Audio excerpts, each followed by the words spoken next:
നമസ്കാരം. 24-ന്റെ എല്ലാ പ്രിയപ്പെട്ട പ്രേക്ഷകർക്കും പ്രഭാത വാർത്തകളിലേക്ക് സ്വാഗതം. ഇന്ന് ജനുവരി 2 ചൊവ്വാഴ്ചയാണ്. ധനു 17. ആദ്യം പ്രധാന വാർത്തകൾ നോക്കാം.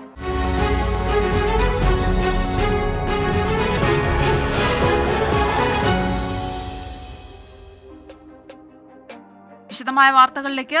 നവകേരള സദസ്സിനെതിരെ പ്രതിഷേധിച്ച യൂത്ത് കോൺഗ്രസ് പ്രവർത്തകരുടെ പേരിൽ ജാമ്യമില്ലാ കുറ്റം ചുമത്തി പോലീസ് കേസെടുത്തതിന് പിന്നാലെ ഇന്നലെ രാത്രി പാലാരിവട്ടം സംഘർഷഭരിതമായി.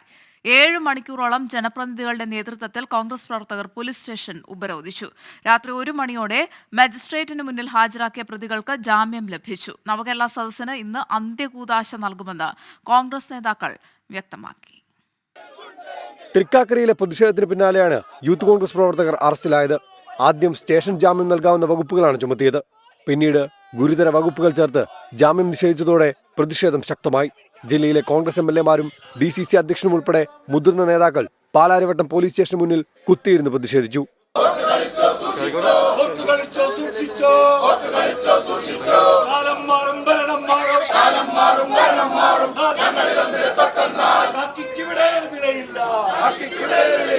പോലീസും നേതാക്കളും തമ്മിൽ നിരന്തര ചർച്ചകൾ.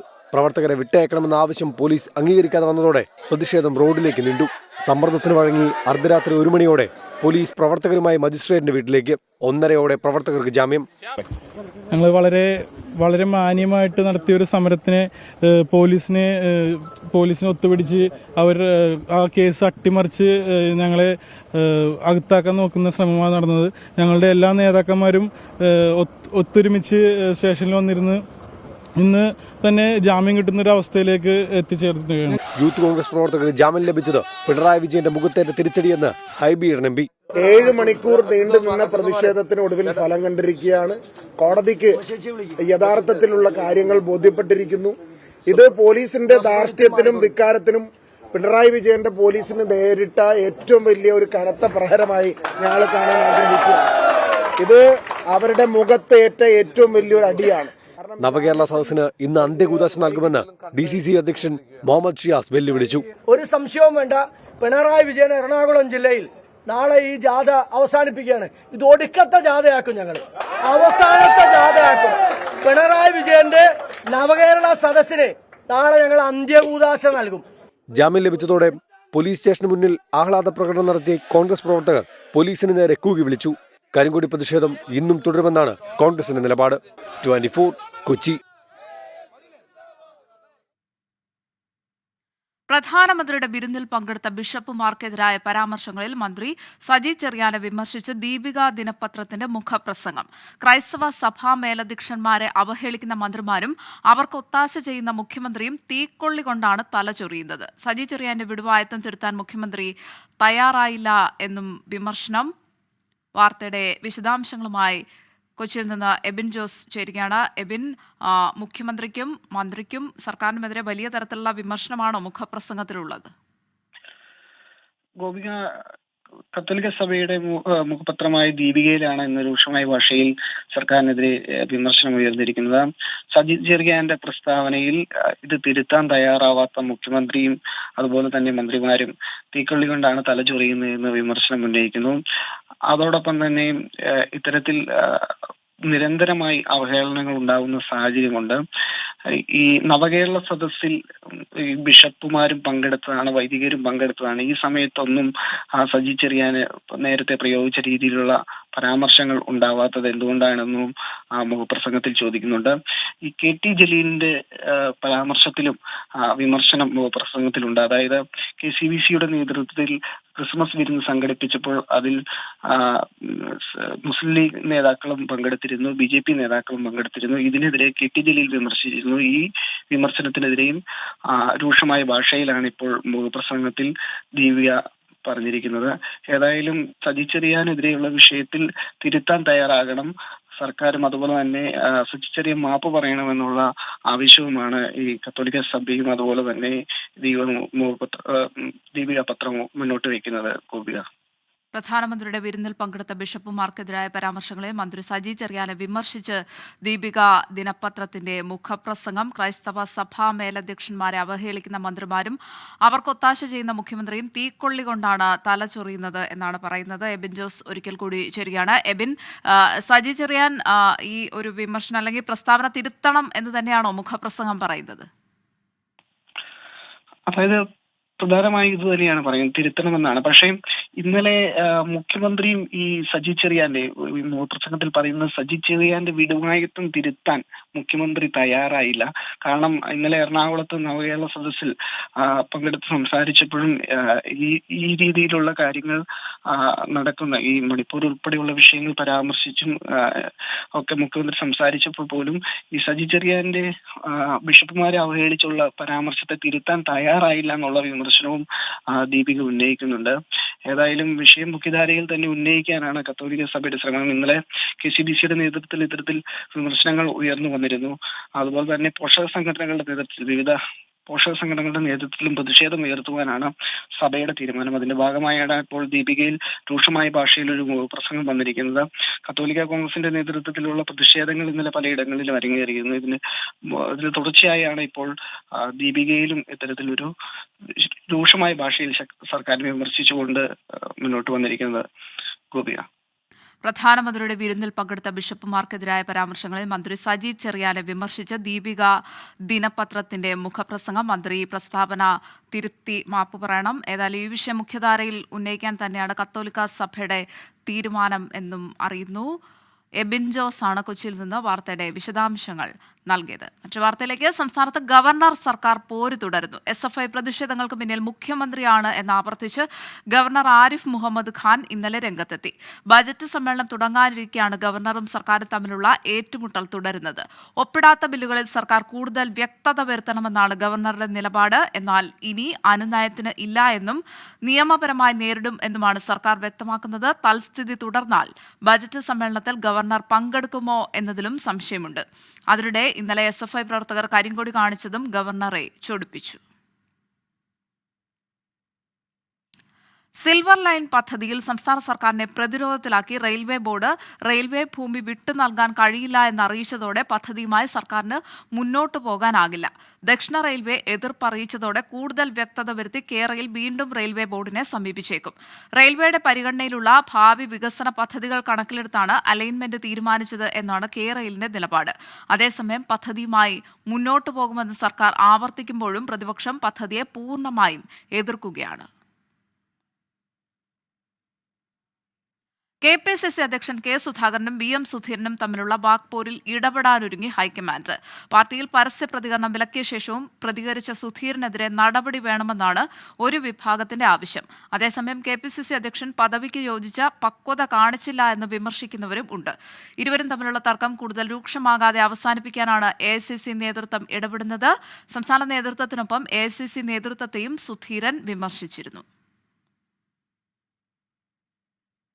തൊടുപുഴ വെള്ളിയാമറ്റത്ത് പശുക്കൾ ചത്ത കുട്ടി കർഷകരുടെ വീട് മൃഗസംരക്ഷണ വകുപ്പ് മന്ത്രി J. ചിഞ്ചുറാണി ഇന്ന് സന്ദർശിക്കും. കർഷകരായ മാത്യു, ജോർജ് എന്നിവരുടെ 13 പശുക്കളാണ് കപ്പത്തൊണ്ട് കഴിച്ചതിന് പിന്നാലെ ചത്തത്. സർക്കാർ മാത്യുവിന് അടിയന്തര സഹായം നൽകുമെന്ന് അറിയിച്ചിരുന്നു. 2021 മികച്ച കുട്ടി കർഷകനുള്ള സംസ്ഥാന സർക്കാരിന്റെ പുരസ്കാരം മാത്യുവിന് ലഭിച്ചിട്ടുണ്ട്. തിരുവനന്തപുരം തിരുവല്ലത്ത് യുവതി ആത്മഹത്യ ചെയ്ത സംഭവത്തിൽ പ്രതികൾക്കായുള്ള അന്വേഷണം സംസ്ഥാനത്തിന് പുറത്തേക്ക് വ്യാപിപ്പിച്ച് പോലീസ്. പ്രതി നൌഫൽ ഉൾപ്പെടെയുള്ളവർ തമിഴ്നാട്ടിലേക്ക് കടന്നതായാണ് പോലീസിന് ലഭിച്ച സൂചന. കേരള തമിഴ്നാട് അതിർത്തിയിൽ ഉൾപ്പെടെ പോലീസിന്റെ പ്രത്യേക സംഘം പരിശോധന തുടരുകയാണ്. നൌഫൽ ഉപയോഗിച്ച ഫോണുകളുടെ ശാസ്ത്രീയ പരിശോധനാ ഫലം വരുന്നതോടെ കൂടുതൽ തെളിവുകൾ ലഭിക്കുമെന്നാണ് പ്രതീക്ഷ. അതേസമയം പ്രതികളെ സഹായിച്ച കടയ്ക്കൽ പോലീസ് സ്റ്റേഷനിലെ CPO നവാസിനെതിരെ വകുപ്പ് തല നടപടി ഉണ്ടാകും. ജപ്പാനിൽ ഭൂകമ്പത്തിൽ 6 പേർ മരിച്ചതായി സ്ഥിരീകരണം. 7.6 തീവ്രത രേഖപ്പെടുത്തിയ ഭൂകമ്പത്തിൽ നിരവധി കെട്ടിടങ്ങൾ തകർന്നു. ഇഷികാവയിലെ നോട്ടോ മേഖലയിലാണ് ഭൂചലനം ഉണ്ടായത്. 1.5 മണിക്കൂറിനിടെ 21 തുടർചലനങ്ങൾ ഉണ്ടായി. ഇഷികാവ പ്രവിശ്യയിലെ 32,000 വീടുകളിൽ വൈദ്യുതി ബന്ധം താറുമാറായി. 10,000 വീടുകളിലേക്ക് മടങ്ങാതെ വിവിധ സുരക്ഷിത കേന്ദ്രങ്ങളിലാണ് കഴിഞ്ഞത്. സുനാമി മുന്നറിയിപ്പുള്ള മേഖലകളിൽ ജനങ്ങളോട് ഉയർന്ന സ്ഥലങ്ങളിലേക്ക് മാറാൻ അധികൃതർ നിർദ്ദേശം നൽകിയിട്ടുണ്ട്. നൈഗാട്ട, ടൊയാമ, ഇഷിഗാവ തുടങ്ങിയ മേഖലകളിലാണ് സുനാമി മുന്നറിയിപ്പ്. ദുരിതബാധിതർക്ക് അവശ്യവസ്തുക്കൾ എത്തിക്കാൻ ജപ്പാൻ ആർമി രംഗത്തുണ്ട്. ജപ്പാൻ ആവശ്യമായ എല്ലാ സഹായം നൽകുമെന്ന് US പ്രസിഡന്റ് ജോ ബൈഡൻ വ്യക്തമാക്കി. റോഡുകൾ താറുമാറായതിനെ തുടർന്ന് രക്ഷാപ്രവർത്തനം ദുഷ്കരമെന്ന് ജപ്പാൻ പ്രധാനമന്ത്രി ഫ്യൂമിയോ കിഷിദ അറിയിച്ചു. ഉത്തരേന്ത്യയിൽ അതിശൈത്യം തുടരുന്നു. ഡൽഹി ഉൾപ്പെടെയുള്ള ഉത്തരേന്ത്യൻ സംസ്ഥാനങ്ങളിൽ പുകമഞ്ഞ് രൂക്ഷമായതോടെ ജാഗ്രതാ നിർദ്ദേശം ശക്തമാക്കി. ശക്തമായ മൂടൽമഞ്ഞ് ട്രെയിൻ, വ്യോമഗതാഗതത്തെ സാരമായി ബാധിച്ചു. ഡൽഹിയിൽ വായു മലിനീകരണത്തിന് നേരിയ കുറവ് രേഖപ്പെടുത്തി. മലിനീകരണ തോത് കുറഞ്ഞതോടെ സർക്കാർ നടപ്പിലാക്കിയ GRAP 3 നിയമങ്ങൾ പിൻവലിച്ചു. ഇതോടെ BS3 പെട്രോൾ, BS4 ഡീസൽ വാഹനങ്ങളുടെ നിരോധനം നീക്കി. നിർമ്മാണ പ്രവർത്തനങ്ങൾക്ക് ഏർപ്പെടുത്തിയിട്ടുള്ള നിരോധനം തുടരും.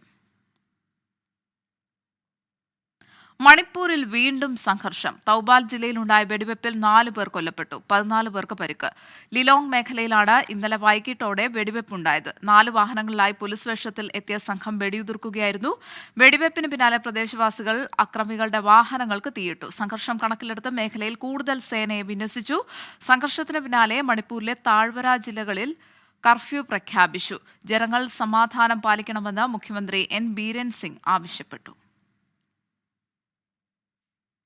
അയോധ്യ രാമക്ഷേത്ര പ്രതിഷ്ഠാ ദിനത്തിലെ പ്രചാരണ പരിപാടികൾ ആസൂത്രണം ചെയ്യുന്നതിനായി BJP ഇന്ന് യോഗം ചേരും. കേന്ദ്ര ആഭ്യന്തരമന്ത്രി അമിത്ഷാ, ദേശീയ അധ്യക്ഷൻ JP നഡ്ഡ, സംസ്ഥാന ഭാരവാഹികൾ തുടങ്ങിയവർ യോഗത്തിൽ പങ്കെടുക്കും. ലോക്സഭാ തെരഞ്ഞെടുപ്പ് മുന്നിൽ കണ്ടുള്ള പ്രചാരണ പരിപാടികളാണ് BJP ആസൂത്രണം ചെയ്യുക. കൂടാതെ പ്രതിഷ്ഠാ ദിനത്തിൽ സമൂഹമാധ്യമങ്ങളിൽ പ്രചാരണം ശക്തമാക്കാൻ BJP നേരത്തെ നിർദ്ദേശം നൽകിയിരുന്നു. ശരണം സന്നിധാനം.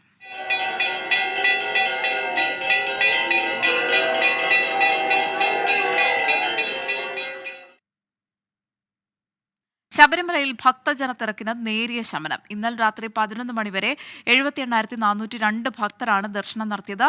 മകരവിളക്ക് പ്രമാണിച്ച് ഈ മാസം 14, 15 തീയതികളിൽ വെർച്വൽ ക്യൂ ബുക്കിംഗ് പരിമിതപ്പെടുത്തണമെന്നാവശ്യപ്പെട്ട് ജില്ലാ പോലീസ് മേധാവി ദേവസ്വം കമ്മീഷണർക്കും എക്സിക്യൂട്ടീവ് ഓഫീസർക്കും കത്തയച്ചു. 14-ന് 40,000-ആയും 15-ന് 20,000-ആയും ബുക്കിംഗ് പരിമിതപ്പെടുത്തണം എന്നാണ് ആവശ്യം. കൂടാതെ പമ്പയിലെ സ്പോട്ട് ബുക്കിംഗ് പൂർണ്ണമായും നിർത്തിവെച്ച് നിലയ്ക്കലിൽ ക്രമീകരിക്കാൻ നടപടി സ്വീകരിക്കണമെന്നും കത്തിൽ പറയുന്നു. അതേസമയം കണ്ടെയ്നർ ക്ഷാമം മൂലം അരവണ വിതരണത്തിൽ പ്രതിസന്ധി തുടരുകയാണ്. നിലവിൽ 5 ടിൻ അരവണ മാത്രമാണ് ഒരാൾക്ക് നൽകുന്നത്. ഇന്ന് കൂടുതൽ കണ്ടെയ്നറുകൾ എത്തിക്കുന്നതോടെ പ്രശ്നം പരിഹരിക്കാൻ കഴിയുമെന്ന പ്രതീക്ഷയിലാണ് ദേവസ്വം ബോർഡ്. ജമ്മുകാശ്മീരിലെ തുടർച്ചയായുള്ള ഭീകരാക്രമണ പശ്ചാത്തലത്തിൽ കേന്ദ്ര ആഭ്യന്തരമന്ത്രി അമിത്ഷായുടെ നേതൃത്വത്തിൽ ഇന്ന് ഉന്നതതല യോഗം ചേരും. യോഗത്തിൽ ജമ്മുകാശ്മീരിലെ സുരക്ഷാ സാഹചര്യം വിലയിരുത്തും. നിരീക്ഷണ സംവിധാനങ്ങളുടേതടക്കം തൽസ്ഥിതിയും പരിശോധിക്കും. അതിർത്തി മേഖലയിലെ സാഹചര്യം മെച്ചപ്പെടുത്താൻ വേണ്ട തീരുമാനങ്ങൾ യോഗത്തിലുണ്ടാകും. Jammu Kashmir lieutenant governor Manoj Sinha, chief secretary Atal Dulloo, director general of police RR Swain, ദേശീയ സുരക്ഷാ ഉപദേഷ്ടാവ് അജിത് ഡോവൽ, മുതിർന്ന സൈനിക ഉദ്യോഗസ്ഥർ എന്നിവർ പങ്കെടുക്കും. ഭീകരവിരുദ്ധ നടപടി ശക്തമാക്കാനാണ് ആഭ്യന്തര മന്ത്രാലയത്തിന്റെ തീരുമാനം. പ്രധാനമന്ത്രി നരേന്ദ്രമോദി ഇന്ന് തമിഴ്നാട്ടിലെത്തും. തിരുച്ചിറപ്പള്ളിയിൽ രാവിലെ 10:30 എത്തുന്ന പ്രധാനമന്ത്രി ഭാരതിദാസൻ സർവകലാശാലയിലെ ബിരുദദാന ചടങ്ങിൽ പങ്കെടുക്കും. ഉച്ചയ്ക്ക് 12-ന് റോഡ്, റെയിൽ, വ്യോമ ഗതാഗത മേഖലകളിലായി 19,500 കോടി രൂപയുടെ പദ്ധതികൾ ഉദ്ഘാടനം ചെയ്യും. മുഖ്യമന്ത്രി MK സ്റ്റാലിൻ ചടങ്ങിൽ പങ്കെടുക്കും. അണ്ണാ DMK NDA വിട്ട ശേഷം ആദ്യമായാണ് മോദി തമിഴ്നാട്ടിൽ എത്തുന്നത്. സംസ്ഥാന നേതാക്കളുമായി നിലവിലെ രാഷ്ട്രീയ സാഹചര്യം ചർച്ച ചെയ്യും. ഗസയിൽ യുദ്ധം ഈ വർഷം അവസാനം വരെ തുടരുമെന്ന് ഇസ്രായേൽ. ഗസയിൽ നിന്ന് ആയിരക്കണക്കിന് സൈനികരെ പിൻവലിക്കുകയാണ് എന്ന് സൈനിക വക്താവ് ഡാനിയൽ ഹഗാരി അറിയിച്ചു. 5 ബ്രിഗേഡുകളെയാണ് പിൻവലിക്കുന്നത്. ഗസയിൽ മരണസംഖ്യ 21,978 ആയി. ചെങ്കടലിൽ ഇറാൻ യുദ്ധക്കപ്പൽ വിന്യസിച്ചു. ചെങ്കടലിൽ ചരക്ക് കപ്പൽ റാഞ്ചാൻ യമനിലെ ഹൂതികൾ നടത്തിയ ശ്രമം US നാവികസേന പരാജയപ്പെടുത്തിയതിനു പിന്നാലെയാണ് ഇറാന്റെ നീക്കം. ജുഡീഷ്യറിക്ക് നിയന്ത്രണം ഏർപ്പെടുത്താൻ ബെഞ്ചമിൻ നെതന്യാഹു സർക്കാർ പാസാക്കിയ നിയമം ഇസ്രായേൽ സുപ്രീം കോടതി തള്ളി. വീണ്ടും വാർത്തകളിലേക്ക്. കലാപബാധിതമായ മണിപ്പൂരിൽ വീണ്ടും അക്രമങ്ങൾ രൂക്ഷമായതോടെ വിവിധ ജില്ലകളിൽ കർഫ്യൂ പ്രഖ്യാപിച്ചു. ഇന്നലെ വൈകുന്നേരം തൗബാൽ ജില്ലയിലുണ്ടായ വെടിവെപ്പിൽ 3 പേർ കൊല്ലപ്പെട്ടതിന് പിന്നാലെയാണ് നിയന്ത്രണങ്ങൾ കടുപ്പിച്ചത്. ഡൽഹിയിൽ നിന്ന് ആർ രാധാകൃഷ്ണൻ വിവരങ്ങളുമായി ചേരുന്നു. ആർ കെ, മണിപ്പൂർ വീണ്ടും കലാപത്തിലേക്ക് നീങ്ങുന്നു എന്ന് വേണ്ട മനസ്സിലാക്കാൻ. തീർച്ചയായിട്ടും മണിപ്പൂരിൽ ഇപ്പോൾ ഉണ്ടായ സംഘർഷത്തിൽ 3 പേരാണ് വെടിയേറ്റ് മരിച്ചിരിക്കുന്നത്. തൗബാൽ എന്ന ജില്ലയിലാണ് ഈ സംഭവം.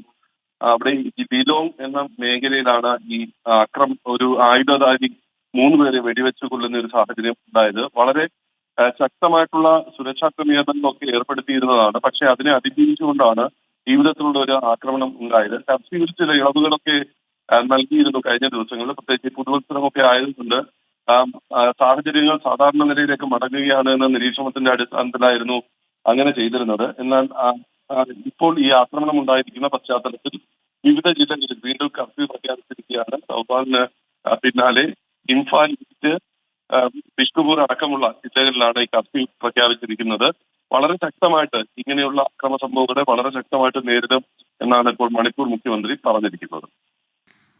മണിപ്പൂർ വീണ്ടും കലാപത്തിലേക്ക് കടക്കുകയാണ്. ബിഷ്ണുപൂർ അടക്കമുള്ള ജില്ലകളിലാണ് കർഫ്യൂ പ്രഖ്യാപിച്ചിരിക്കുന്നത്. ഡൽഹിയിൽ നിന്ന് ആർ രാധാകൃഷ്ണനാണ് വാർത്തയുടെ വിശദാംശങ്ങൾ നൽകിയത്. മറ്റു വാർത്തയിലേക്ക്. ആലപ്പുഴയിൽ മത്സ്യത്തൊഴിലാളികൾക്കായി സംഘടിപ്പിച്ച പൊന്തുവള്ളം കളി മത്സരം ശ്രദ്ധേയമായി. അമ്പലപ്പുഴ വാടക്കൽ പ്രതിഭ കലാസാംസ്കാരിക സംഘടനയുടെ നേതൃത്വത്തിലാണ് പൊന്തുവള്ളം കളി വാടക്കൽ അറപ്പപ്പുഴയിൽ സംഘടിപ്പിച്ചത്. നമ്മുടെ മൂന്നാമത് പന്ത് വള്ളംകളി മത്സരം ഇതാ പന്തുമായി പടിഞ്ഞോട്ട് വരിക. മത്സരാർത്ഥികൾ പന്തുമായി പടിഞ്ഞോട്ട് വരിക. ആരാണ് കടലിൽ മത്സ്യബന്ധനത്തിന് പോകുന്ന അതേ പൊന്തുവള്ളങ്ങളുമായാണ് മത്സ്യത്തൊഴിലാളികൾ പൊഴിയിൽ മത്സരത്തിനെത്തിയത്.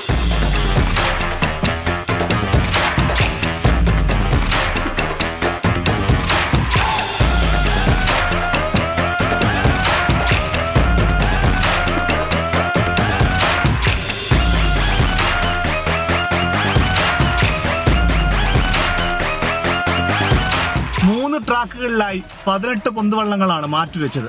200 മീറ്റർ ദൂരമുള്ള ട്രാക്കുകളിലാണ് മത്സരം നടന്നത്. 3 പേരടങ്ങുന്ന ഓരോ ടീമാണ് മത്സരത്തിൽ പങ്കെടുത്തത്. സെമി ഫൈനലിലും ഫൈനലിലും 3 ടീമുകൾ വീതമാണ് മത്സരിച്ചത്.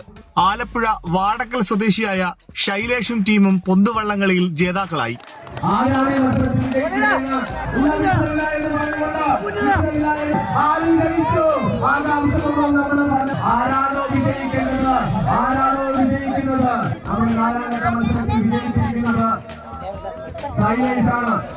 പൊള്ളുന്ന വെയിലിനെ വകവയ്ക്കാതെ കുട്ടികളടക്കം നിരവധി പേരാണ് ജലോത്സവം ആസ്വദിക്കാനെത്തിയത്. മന്ത്രി സജി ചെറിയാനാണ് വള്ളംകളി ഉദ്ഘാടനം ചെയ്തത്. മുൻ മന്ത്രി ജി സുധാകരൻ സമ്മാനദാനവും നിർവഹിച്ചു. 2018 ഇതിനു മുൻപ് മത്സരം സംഘടിപ്പിച്ചത്. ഇനി മുതൽ എല്ലാ വർഷവും പൊന്തുവള്ളംകളി നടത്താനാണ് സംഘാടക സമിതിയുടെ തീരുമാനം. 24 ആലപ്പുഴ. തൃശൂർ പൂരത്തിന് വടക്കുംനാഥ ക്ഷേത്രത്തിൽ ചെരുപ്പിന് വിലക്ക്. ഹൈക്കോടതി ദേവസ്വം ബെഞ്ചിന്റേതാണ് ഉത്തരവ്. ക്ഷേത്രത്തിലെ ആചാരങ്ങൾക്കും പാരമ്പര്യങ്ങൾക്കും വിധേയമായി വേണം ആരാധനയെന്ന് കോടതി നിർദ്ദേശിച്ചു. എസ് ശ്രീകാന്ത് ഉണ്ട് കൊച്ചിയിൽ നിന്ന് വിവരങ്ങളുമായി. ശ്രീകാന്ത്, ഏത് സാഹചര്യത്തിലാണ് ഹൈക്കോടതിയുടെ സുപ്രധാന ഉത്തരവ്? കഴിഞ്ഞ വർഷത്തെ പൂരത്തിന് ആചാരവിരുദ്ധമായ സംഭവങ്ങൾ ഉണ്ടായെന്ന് ചൂണ്ടിക്കാട്ടി തൃശൂർ സ്വദേശി കെ നാരായണൻകുട്ടി ഒരു ഹർജി നൽകിയിരുന്നു. തെക്കേ ഗോപുര നടയിൽ ഭക്ഷണാവശിഷ്ടങ്ങൾ തള്ളിയെന്നും പ്ലാസ്റ്റിക് അടക്കമുള്ള മാലിന്യങ്ങൾ കിടക്കുന്നു എന്നുള്ള മാധ്യമ വാർത്തയിൽ ഹൈക്കോടതി സ്വമേധയാ കേസെടുക്കുകയും ചെയ്തിരുന്നതാണ്. ഈ 2 ഹർജികളും ഒരുമിച്ച് പരിഗണിച്ചുകൊണ്ടാണ് കോടതിയുടെ സുപ്രധാന ഉത്തരവ്. തൃശൂർ പൂരത്തിന് വടക്കുംനാഥ ക്ഷേത്രത്തിൽ ചെരുപ്പിന് വിലക്ക് ഏർപ്പെടുത്തിയിട്ടുണ്ട്. ഹൈക്കോടതി ദേവസ്വം ബെഞ്ചിന്റേതാണ് സുപ്രധാന വിധി. ക്ഷേത്രത്തിലെ ആചാരങ്ങൾക്കും പാരമ്പര്യങ്ങൾക്കും വിധേയമായി വേണം ആരാധനയെന്നും ചെരുപ്പ് ധരിച്ചുകൊണ്ടുള്ള ആളുകളുടെ വരവ് അനുവദിക്കരുതെന്നും കോടതി ചൂണ്ടിക്കാണിക്കുന്നുണ്ട്. ക്ഷേത്രത്തിലെ നിത്യപൂജകളും ചടങ്ങുകളും ഉത്സവങ്ങളും നടക്കുന്നുണ്ടെന്ന് കൊച്ചിൻ ദേവസ്വം ബോർഡ് ഉറപ്പുവരുത്തണമെന്നും കോടതി വ്യക്തമാക്കുന്നു. ഈ വരുന്ന പൂരത്തിന് മുതൽ അത് ബാധകമായിരിക്കും. ശരി, കൊച്ചിയിൽ നിന്ന് എസ് ശ്രീകാന്താണ് വാർത്തയുടെ വിശദാംശങ്ങൾ നൽകിയത്. വരുന്ന തൃശൂർ പൂരം മുതൽ വടക്കുംനാഥ ക്ഷേത്രത്തിൽ ഭക്തർ ചെരുപ്പിടാൻ പാടില്ല. ഹൈക്കോടതി ദേവസ്വം ബെഞ്ചിന്റേതാണ് ഉത്തരവ്.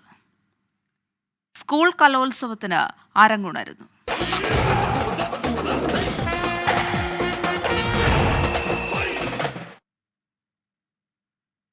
സംസ്ഥാന സ്കൂൾ കലോത്സവത്തിൽ ഇത്തവണയും അറബനമുട്ടിൽ തിളങ്ങാനൊരുങ്ങി Malappuram Kottukara PPM higher secondary school. തുടർച്ചയായ 7ാം തവണയാണ് അറബനമുട്ടിൽ ജില്ലയെ പ്രതിനിധീകരിച്ച് സ്കൂളിലെ വിദ്യാർത്ഥികൾ കലോത്സവത്തിന് എത്തുന്നത്.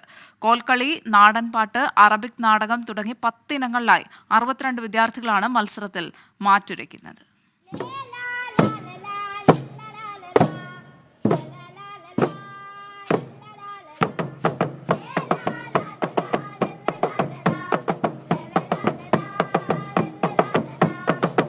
നാടൻപാട്ട്, അറബനമുട്ട്, അറബിക് നാടകം എന്നിവയിൽ പകരം വെക്കാനില്ലാത്ത പേരാണ് Kottukara PPM higher secondary school.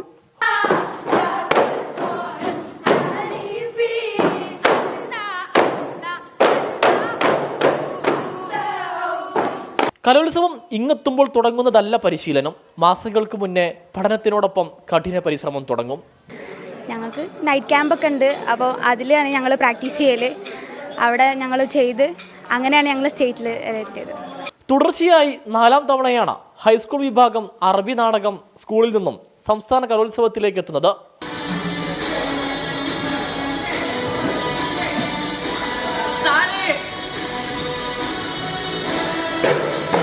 Kolkali പെരുമയും വീര്യം കൂട്ടുന്നതോടെ വേദിയിൽ കൊട്ടുകര കൊട്ടിക്കയറും.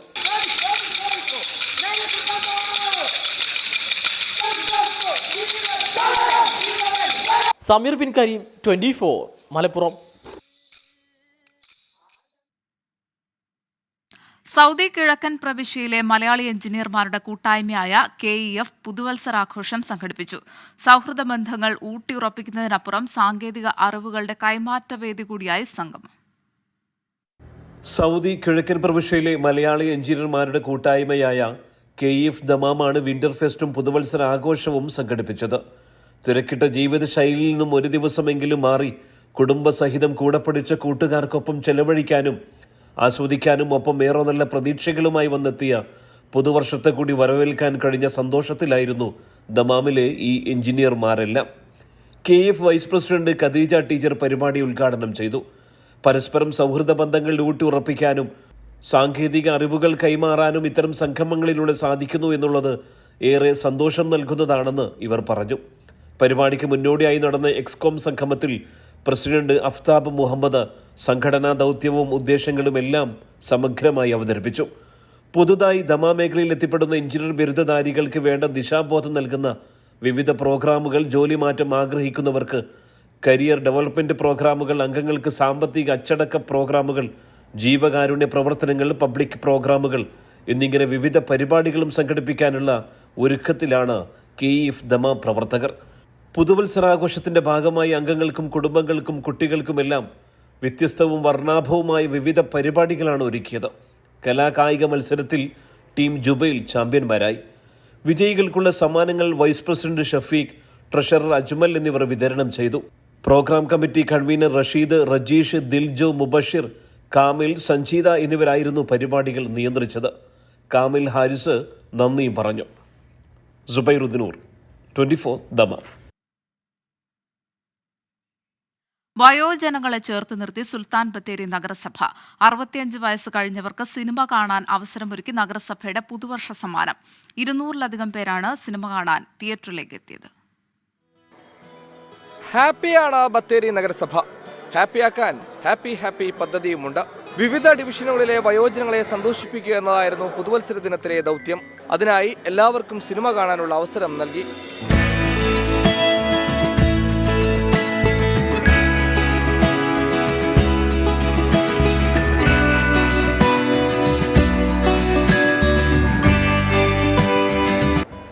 നമ്മുടെ മുനിസിപ്പാലിറ്റിയിലെ ടോട്ടൽ പോപ്പുലേഷൻ്റെ ഒരു 25% 60 വയസ്സ് കഴിഞ്ഞവരാണ്. പക്ഷെ പലപ്പോഴും നമ്മൾ അവരെ ആരെയും അഡ്രസ്സ് ചെയ്യുന്നില്ല എന്നുള്ളത്, അവരെ കൂടെ പരിഗണിക്കപ്പെടുക എന്നുള്ളതാണ് ഫസ്റ്റ് ഞങ്ങളുടെ തുടക്കം. നമ്മുടെ 60 വയസ്സ് കഴിഞ്ഞവർക്ക് ഹാപ്പി ബത്തേരിയുടെ ഭാഗമായി ഹാപ്പിനെസ് ഇൻഡെക്സ് വർദ്ധിപ്പിക്കുന്നതിൻ്റെ ഭാഗമായിട്ടാണ് ഈ ഒരു സിനിമാ പ്രദർശനം നമ്മൾ നടത്തിയിട്ടുള്ളത്. നാടക സംവിധായകനും വയനാട് സ്വദേശിയുമായ രാജേഷ് ഇരുളം സംവിധാനം ചെയ്ത വയനാടിന്റെ പശ്ചാത്തലത്തിൽ കഥ പറയുന്ന നുണ എന്ന ചിത്രത്തിന്റെ പ്രദർശനമാണ് വയോജനങ്ങൾക്കായി ഒരുക്കിയത്. സിനിമ കണ്ടിട്ട് നാളുകളായവർക്കും ഇതുവരെ സിനിമ കാണാത്തവർക്കും ഇത് പുത്തൻ അനുഭവം. അടിപൊളി സിനിമ ഞങ്ങൾക്ക് ഇഷ്ടപ്പെട്ടു പോയി. പിന്നെ 10-20 കൊല്ലത്തോളമായി. 20 കൊല്ലത്തോളമായി. ആദ്യമായിട്ട് കാണുന്നത്. ഭയങ്കര ഒരു ഫീല് ആയിപ്പോയി. ബത്തേരി ഐശ്വര്യ സിനിപ്ലെക്സിന്റെ സഹകരണത്തോടെയാണ് വയോജനങ്ങൾക്ക് സിനിമാ പ്രദർശനം ഒരുക്കിയത്. 24 വയനാട്. പ്രഭാത വാർത്തകൾ പൂർണ്ണമാവുകയാണ്. ഇനി 100 ന്യൂസുമായി പ്രജിൻസി കണ്ണൻ.